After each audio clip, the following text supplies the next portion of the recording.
விஜய்க்கு ஸ்ட்ராட்டஜி வகுத்து கொடுக்கிற ஜான் ஆரோக்கியசாமிய கொக்கோகோலா கம்பெனியுடைய பிராண்ட் அம்பாசிடர். கொக்கோகோலா எல்லாத்தையும் குடிக்க வைக்கணும், கொக்கோகோலா குடிக்க வைக்கலாம், ஆனால் ஓட்டு போட வைக்க முடியாது. ஓட்டு அது ஒவ்வொருவரும் அறிவாளி, ஒவ்வொருவரும் உலக அரசியலை, இந்திய அரசியலை, தமிழக அரசியலை தெரிஞ்சவன். அவனை ஓட்டு போடலாம் வைக்க முடியாது. அவரு மாற்றம் முன்னேற்ற அன்புமணி முதலமைச்சர் ஆக்கிறனாரு, அன்புமணி காணாம போயிட்டாரு. அடுத்து சீமான முதலமைச்சர் ஆக்கிறனாரு, அவரும் காணாம போயிட்டாரு. இப்போ விஜய் முதலமைச்சர் ஆக்கிற வந்திருக்காரு, விஜயும் காணாம போயிருக்காரு, விஜயகாந்த் காணாம போயிட்டாரு. இதுதான் அப்போ இவர்களை பொறுத்த வரைக்கும் ஒரு பெரிய பிம்பம் கட்டமைக்க 100 கோடி சம்பளம், 500 கோடி சம்பளம்.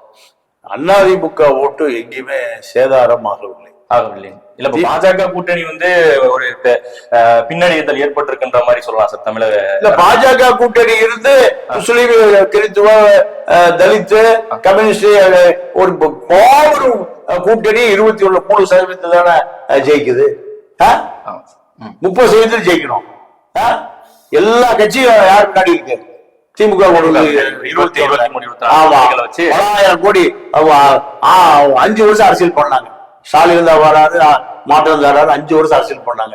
3% தானே ஜெயிச்சது. டி நகர்ல 75 ஓட்டு தானே ஜெயிச்சாங்க. வெறும் 75 ஓட்டு தான் ஜெயிச்சாங்க. தமிழ்நாடு முழுக்க 700, 500, 1000 தான் ஜெயிச்சாங்க. அப்ப இதுதான் அரசியல். இப்போ திமுக ஓட்டு படு சேதாரம் ஆயிருக்கு. அதாவது முஸ்லீம்கள் வெளியேறிட்டாங்க, விஜய் போட்டிருக்காங்க. கிறிஸ்டியன் விஜய் போட்டிருக்காங்க, தலித்துகள் விஜய் போட்டிருக்காங்க. அப்ப சிறுபான்மை ஓட்டு அவங்கள்ட்ட உடஞ்சி எல்லாம் போயிருச்சு, விஜய் போயிருச்சு. அப்புறம் திமுக ஜெயிக்கும். திமுக ஜெயிக்காது. ஆமா, விஜயும் ஜெயிக்க முடியாது. ஏன்னா விஜய் ஜெயிக்கணும்னா 35% மேல வரும். திமுக அதிமுக 35% நிரந்தரமா வச்சிருக்கு.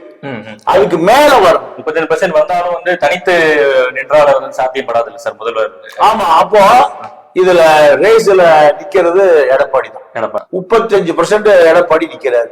இந்த 35 ஓவர்டேக் பண்ணாதான் யாராவது முதலமைச்சர் வர முடியும். நம்ம அப்போ கருத்துக்கு வர முடியும். ஆமா, அப்ப இந்த விஜய் அந்த 35% ஃபர்ஸ்ட் ரவுண்டே வர முடியாது. திமுக 35, 25 ஆகி போச்சு. விஷ்ணு ரெட்டி மனைவி நந்தினி ரெட்டி, இந்த கும்பல் எல்லாமே டெல்லியில பிஎல் சந்தோஷம் பார்த்திருக்காங்க, அருணா கோசாமியை பார்த்திருக்காங்க. இப்படி எல்லாம் பாஜக RSS ஆட்களை 2 நாளா சந்திச்சு டெல்லியில பார்த்திருக்காங்க. இதெல்லாம் இதுக்கு இது ஒரு கூட்டணியின். ஆமா, பாஜக மீறி இந்தியாவில் யாருக்கும் அரசியல் பண்ண முடியாது மம்தாவை தவிர. எல்லாமே கரப்டடா இருந்தா பாஜக கட்டுப்பாட்டை போய்தான் ஆகணும்.